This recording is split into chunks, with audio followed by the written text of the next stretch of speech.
Over the years, Nintendo has done horrible things to the fans who continuously support them and buy the games.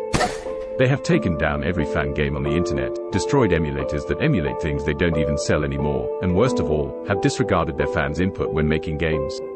So what happened to Nintendo, the company that makes excellent games, but hates their fans? Well, in this video, we're going to find out. We'll look at all of Nintendo's troubles, and reveal the horrible things they have done. So without further ado, let's begin. First, we'll look at some of the legal stuff taken against their fans.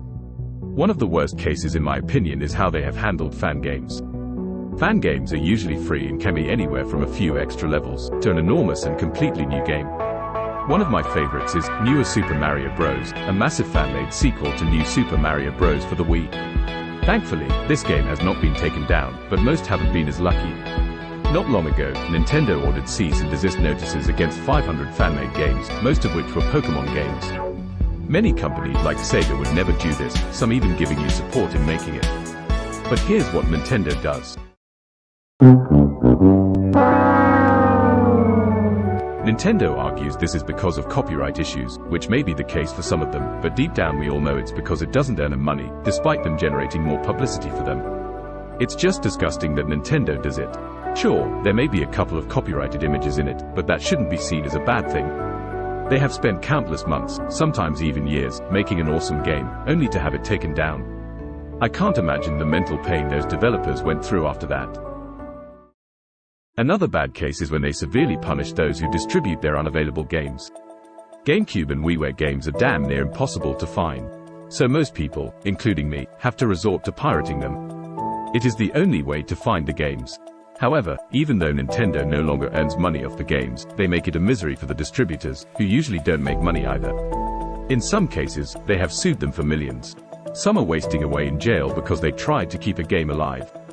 I don't understand why Nintendo hates people for distributing games that they don't make money off of anymore. If anything, it generates more interest in other Nintendo games, and they'll end up buying other ones anyway. If you're enjoying, please subscribe, it's a huge support to our channel. Together, let's make sure Nintendo sees this.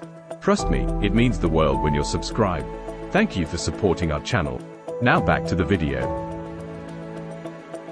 Finally, let's look at how they've sort of just lost their former creativity. Nintendo was always well known for creating games that had never been created before.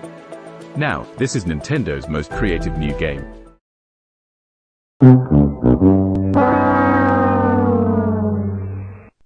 Nintendo has just created more and more sequels to games, and more Wiicast ports.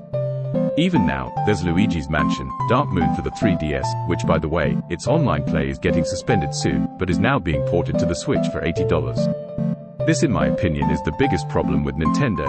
They discontinue their old products and ruin the functionality of the games, then re-release the games on the Switch for a ton more, and force the customers to buy it. It just shows how little Nintendo cares about its customers. While I appreciate they are trying to bring back their old games, they are selling them for an outrageous cost, and that just ruins the game. So yeah, Nintendo sucks. I'd love to hear your opinion on all this in the comments. So I have a question, what would you like to see Nintendo do in the future? Anyways, that's all for today. Make sure to like and subscribe so you don't miss the next video. Our channel has only begun, and we appreciate your support. Thank you for watching, and I'll see you in the next video. Goodbye.